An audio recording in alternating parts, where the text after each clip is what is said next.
Assalamualaikum warahmatullahi wabarakatuh dan selamat sejahtera. Hari ini saya Muhammad Adil Lokman bin Muhammad Amin. Kumpulan saya akan membentangkan tajuk ulasan kami iaitu Falsafah Pendidikan Kebangsaan. Terlebih dahulu saya akan menceritakan berkenaan latar belakang falsafah pendidikan.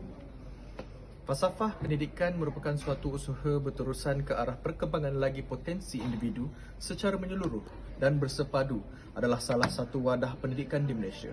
Ianya dirangka bagi mewujudkan insan yang seimbang dan harmonis dari segi intelek, rohani, emosi dan jasmani berdasarkan kepercayaan dan kepatuhan kepada Tuhan. Falsafah ini juga bermatlamat untuk melahirkan rakyat Malaysia yang berilmu pengetahuan, berketerampilan, berakhlak mulia, bertanggungjawab dan berkeupayaan mencapai kesejahteraan diri, serta memberi sumbangan terhadap keharmonian dan kemakmuran keluarga, masyarakat dan negara. Seperti yang kita tahu dalam Penyantar Razak 1956 dan Laporan Rahman Talib 1960, pendidikan kebangsaan merupakan kayu ukur dalam pembentukan sistem dan dasar pelajaran kebangsaan seperti yang tertera di dalam Akta Pelajaran 1961. Di dalam ketiga-tiga dokumen ini menegaskan bahawa matlamat teras negara adalah perpaduan.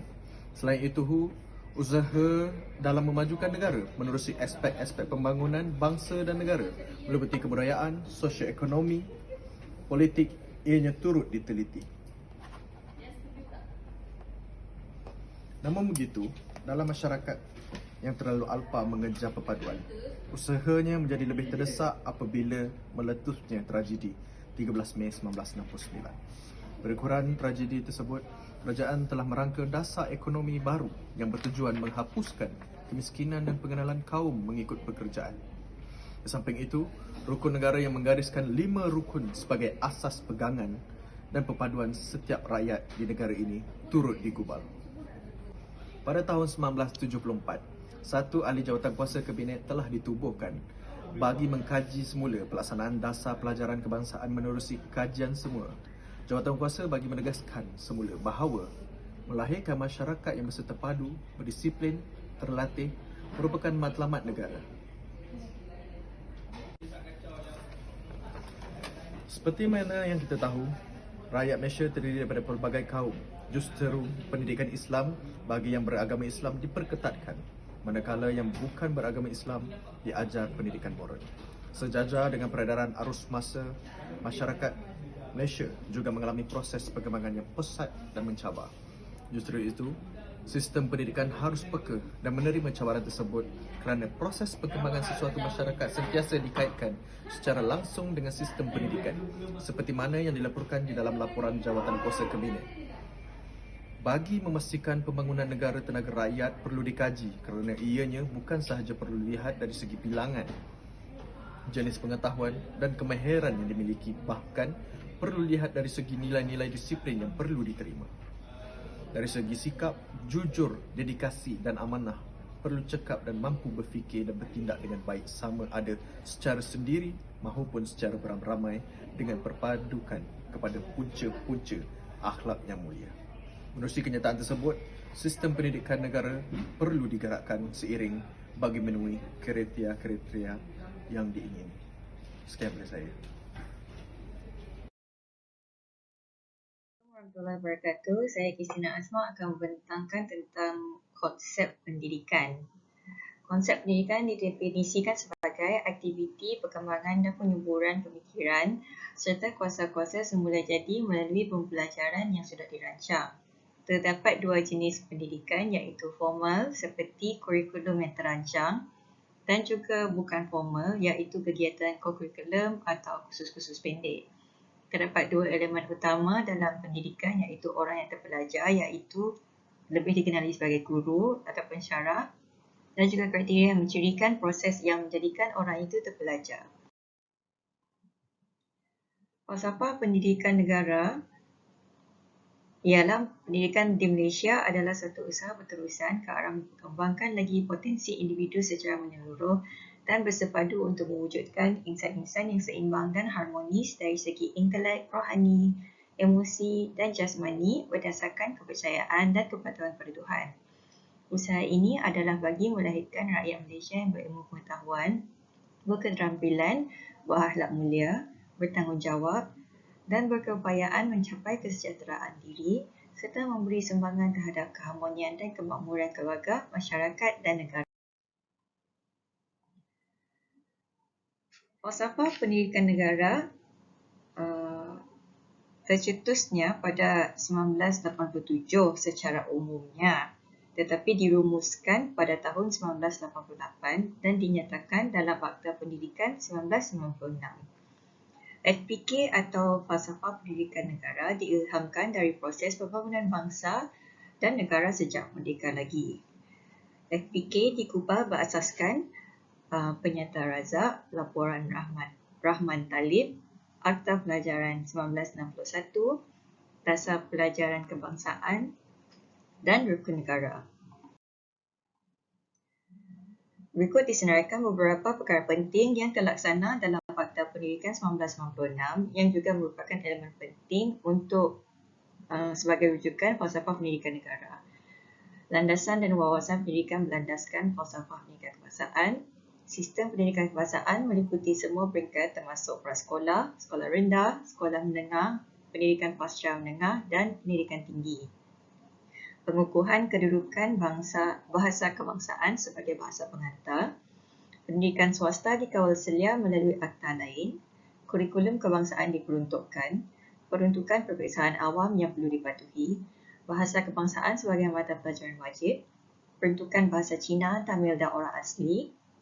Tempoh pendidikan rendah iaitu dari 5 hingga 7 tahun. Pendidikan lepas menengah. Pendidikan teknik dan politeknik dipertingkatkan. Peruntukan pendidikan khas. Maktab-maktab perguruan dan pengajaran agama Islam dan moral. Antara komponen pokok falsafah ilmu di Malaysia secara umumnya ada 3 iaitu ontologi, epistemologi dan aksiologi. Ontologi membawa maksud yang dibahaskan ialah objek penilaian ilmu dan rang lingkupnya serta hukum dan sistemnya. Epistemologi yang dibahaskan ialah tentang bagaimana memperoleh ilmu, masalah kebenaran dan kriterianya, kaedahnya dan metodologinya. Dan tentang aksiologi pula yang dipermasalahkan ialah tentang nilai ilmu, sama ada ilmu itu bersifat neutral atau tidak, dan sama ada ilmuwan juga bersifat neutral atau tidak. Suatu aspek ontologi ilmu falsafah pendidikan kebangsaan tentang kurikulum yang bermaksud sukatan pelajaran atau isi mata pelajaran yang telah dirancang pembelajarannya secara formal di dalam bilik darjah. Bertarifkan definisi ini seharusnya kurikulum mengandungi 3 ciri iaitu sukatan pelajaran, dirancang oleh pihak berkuasa dan dilaksanakan di bilik darjah atau sekolah. Dari segi objektifnya, sukatan pelajaran harus merangkumi 3 domain utama iaitu kognitif, afektif dan psikomotor. Aspek kognitif melibatkan kemampuan berfikir, memahami, menilai, menganalisis dan lain-lain kegiatan mental. Manakala domain afektif melibatkan aspek perasaan, sikap dan peribadi yang seimbang. Domain psikomotor pula melibatkan perkembangan fizikal, material dan sebagainya. Di samping 3 domain utama tersebut, sesetengah pihak menekankan unsur budaya atau ilmu pengetahuan tertentu dimuatkan melalui beberapa teori kurikulum secara amnya. Misalnya, teori disiplin mental yang menekankan bahawa fungsi kurikulum atau sekolah ialah membina perkembangan dan memperhalus keupayaan otot akal. Liputan kurikulum juga memuatkan sebarang jenis ilmu pengetahuan kerana mempertajamkan keupayaan akal juga penting. Selain itu, terdapat juga teori fungsional ataupun teori darjah kecerdasan IQ di mana liputan kurikulum yang disusun menurut perbezaan kemampuan kanak-kanak akan memberikan latihan yang spesifik dan selaras dengan keupayaan mental mereka. Terima kasih. Hai, Assalamualaikum. Matlamat dan fungsi pendidikan. Matlamat pendidikan yang utama adalah untuk membangunkan manusia berdasarkan fitrah dan melahirkan keharmonian diri. Keharmonian fitrah ini akan membangunkan kehidupan dan mendukung serta menjunjung prinsip keadilan dan kebenaran. Menurut falsafah metafizik, tujuan utama pendidikan adalah untuk mencapai kesedaran diri, berpengetahuan dan mengembangkan potensi diri selari dengan fitrah dan nilai kerohanian manusia. Pendidikan juga mendidik manusia berfikir secara rasional, bebas dan baik dan juga dapat menyelesaikan masalah dengan berkesan. Selain itu, pendidikan juga mesti bertujuan mensosialisasikan individu dalam masyarakat. Pendidikan yang berkualiti juga dapat membentuk fikiran yang sihat. Merujuk kepada falsafah pendidikan kebangsaan, pendidikan juga dapat melengkapkan individu supaya boleh memahami konsep kemerdekaan dalam kehidupan. Hal ini akan menjadikan seseorang individu itu menghormati perlembagaan, taat kepada raja dan tahu tanggungjawab sebagai warga negara. Oleh yang demikian, pendidikan ialah satu proses mengembangkan potensi individu yang seimbang dari segi jasmani, emosi, rohani, intelek dan sosial. Dengan kata lain, pendidikan ialah satu proses untuk mengembangkan potensi individu yang mengenali diri dan tujuan hidupnya. Assalamualaikum dan salam sejahtera. Saya Nur Syami binti Suhaimi dengan kad pelajar 2020837184. Hari ini saya ingin membincangkan tentang faktor-faktor dalam pembentukan falsafah pendidikan kebangsaan. Falsafah pendidikan kebangsaan telah digubal mengandungi konsep dan pendapat yang rasional terhadap pendidikan. Peranan asas falsafah pendidikan adalah untuk memberikan bimbingan dan petunjuk kepada ahli pendidikan untuk merancang atau merealisasikan sistem pendidikan berlandaskan konsep, idea dan matlamat pendidikan negara kita di Malaysia. Pendidikan kebangsaan telah dicipta secara rapi dan teliti oleh pakar pendidikan dengan mengambil kira setiap aspek agar ia dapat memberi manfaat kepada generasi yang akan datang dan juga negara kita. Berikut adalah faktor-faktor yang mempengaruhi pembentukan falsafah pendidikan negara. Pertama, ialah faktor agama. Kedua, faktor sosial. Ketiga, faktor politik. Keempat, ialah faktor ekonomi. Seterusnya adalah faktor individu dan akhir sekali adalah faktor sejagat. Pertama, faktor agama. Mengapa faktor agama memainkan peranan penting dalam terbentuknya falsafah pendidikan kebangsaan di negara kita? Agama merupakan faktor yang sangat penting untuk sesebuah negara untuk lebih maju ke hadapan. Di Malaysia, telah ditetapkan supaya agama Islam menjadi sebagai agama rasmi negara kerana majoriti rakyat negara Malaysia adalah berbangsa Melayu dan juga beragama Islam. Seterusnya, negara Malaysia terdapat pelbagai kaum dan agama seperti agama Buddha, agama Kristian, agama Hindu dan juga sebagainya. Dan rakyat juga bebas untuk menganut agama-agama yang lain.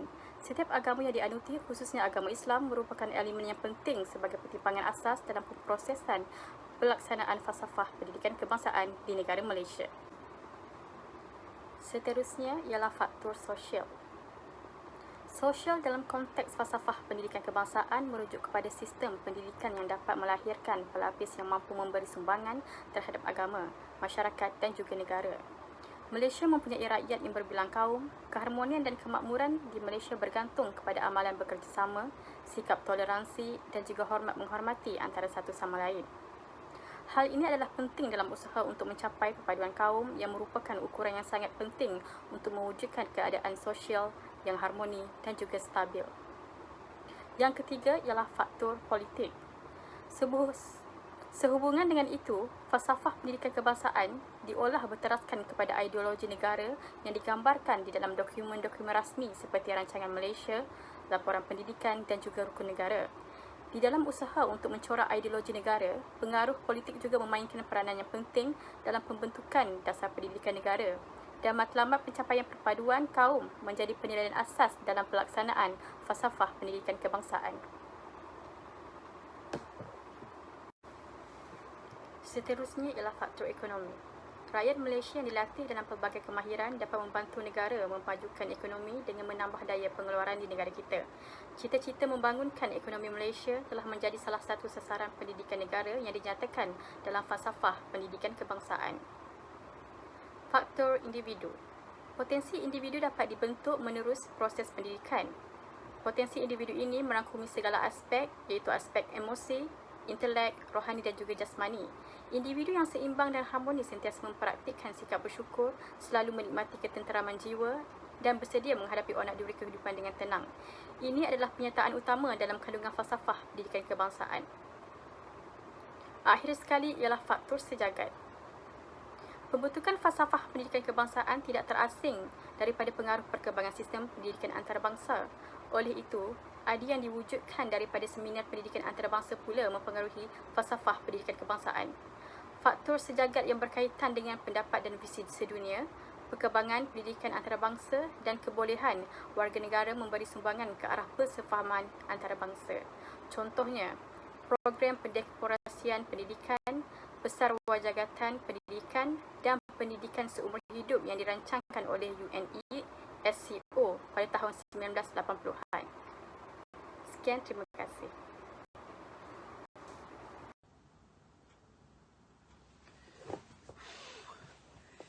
Takut. Bismillahirrahmanirrahim. Assalamualaikum warahmatullahi wabarakatuh. Nama saya Nurul Najiha binti Nur Azlin. Saya akan membincangkan tentang nilai-nilai murni dalam falsafah pendidikan kebangsaan. Pada era kini, warga Malaysia tidak memupuk semangat nilai murni. Hal ini tercetus kerana generasi kini lebih minat sosial media dengan menonton intipati yang tiada isi atau tiada pengajaran. Saya sebagai generasi Y, kita perlulah menitik beratkan isu terhadap nilai-nilai murni dalam kehidupan kita. Mengikut nilai-nilai murni dari sudut pandangan Tajul Arifin dan Nur Aini sejak tahun 1992 lagi, kita perlulah ada sikap baik hati dalam diri kita. Kita perlulah membuat baik kepada sesiapa pun dan kejadian alam. Seterusnya, berdikari. Nilai berdikari untuk seseorang amat penting kerana kalau boleh, janganlah kita selalu bergantung kepada orang lain. Ini akan membuatkan kita lebih jadi matang dan kita boleh mempelajari sesuatu yang kita tidak tahu dan kita boleh buka minda kita dengan sesuatu perkara yang baru. Seterusnya, nilai murni dalam berhemah tinggi. Untuk memupuk semangat yang jitu, selain itu, hormat menghormati. Nilai ini adalah amat penting lagi-lagi untuk generasi muda zaman sekarang.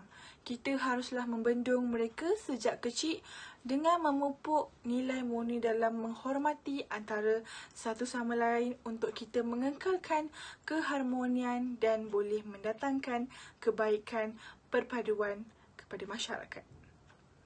Nilai murni dari segi kasih sayang ini juga, jika kita ada sifat nilai tersebut, kita akan lebih meneliti dan mengetahui untuk menghargai sesuatu mahupun seseorang. Sifat ini juga kita boleh memupuk untuk kebahagiaan kita, untuk diri kita sendiri juga dan masyarakat. Seterusnya, keadilan. Ini amat penting jika kita tiada sikap adil dalam kehidupan manusia. Hal ini akan lebih menjerumus dengan tidak baik dari aspek perniagaan jika kita tidak membendung. Akan berlakunya kegagalan ekonomi dalam perniagaan. Keadilan amat penting untuk setiap manusia kerana tanpa keadilan kita tidak dapat kepastian atau fakta yang tepat. Seterusnya, kebebasan. Nilai kebebasan sebagai manusia, kita boleh bersuara tentang isu atau masalah terhadap sesuatu perkara. Namun, jika kita tidak kawal aspek nilai murni kebebasan, kita boleh memakan diri kita sendiri. Kebebasan dalam nilai murni juga boleh dikaitkan dengan bebas untuk memilih dan bebas untuk mencari kebahagiaan tersendiri. Seterusnya, keberanian. Bagi saya, keberanian amat penting dalam hidup kita. Peranan dalam keberanian adalah aspek yang besar dalam diri seseorang. Jika kita mungkin takut sesuatu ataupun malu untuk membicarakan sesuatu, namun jika kita tiada sifat keberanian dalam hidup kita, kita akan cenderung dengan ketakutan yang akan menghantui diri kita sendiri dan boleh memakan diri kita sendiri. Selain itu, kebersihan fizikal dan mental. Kebersihan fizikal dan mental adalah perbuatan manusia dengan sesuatu perkara yang baik. Kita perlu memikir dan akan hal-hal yang murni dengan melakukan perkara yang baik dan berfaedah. Seterusnya, kejujuran. Perkara ini amat penting untuk seseorang. Kejujuran adalah datangnya dari kita untuk kita diri sendiri memperoleh keikhlasan. Nilai murni kejujuran adalah satu perkara yang boleh mendatangkan kebaikan kepada semua orang. Sebagai contoh, kita perlulah jujur dengan segala dan apa jua yang telah kita lakukan. Sifat kejujuran ini juga boleh mengikatkan silaturahim satu sama lain dan akan mengutuhkan kasih sayang antara satu sama lain. Seterusnya, kerajinan. Kita hendaklah rajin supaya kita memperoleh kemahuan dan kehendak kita sendiri. Jika kita malas, kita tiada usaha untuk memajukan diri kita sendiri. Selain itu, kerjasama. Bekerjasama dalam kumpulan amat penting untuk kita menitik beratkan.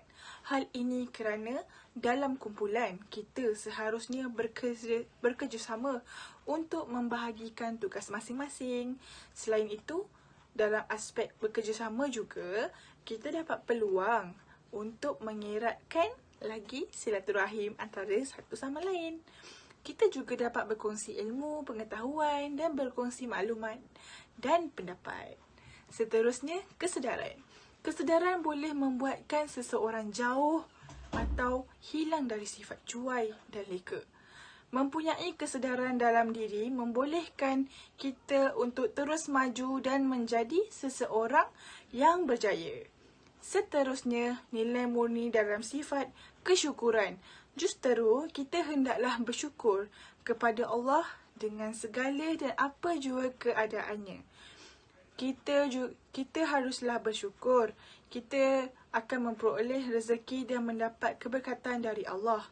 Bersyukur juga boleh membendung seseorang dari sifat riak dan angkuh. Seterusnya, rasional. Berfikiran rasional ini penting dalam sesuatu perkara. Kita hendaklah berfikir waras supaya mendatangkan kebaikan kepada kita sendiri.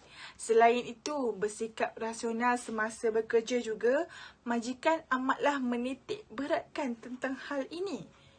Hal ini kerana supaya segala proses kerjaya dan proses kerjanya akan berjalan dengan lancar. Akhir sekali ialah semangat bermasyarakat. Semangat masyarakat adalah satu yang penting untuk kita sebagai rakyat memajumukkan lagi suasana. Hal ini penting kerana jika kita mempunyai semangat ini, kita dapat mengeratkan silaturahim dan dapat memupuk semangat perpaduan. Justeru, kita haruslah menyemaikan nilai-nilai murni ini dalam diri kita supaya kita menjadi insan yang terpelihara. Sekian daripada saya. Terima kasih.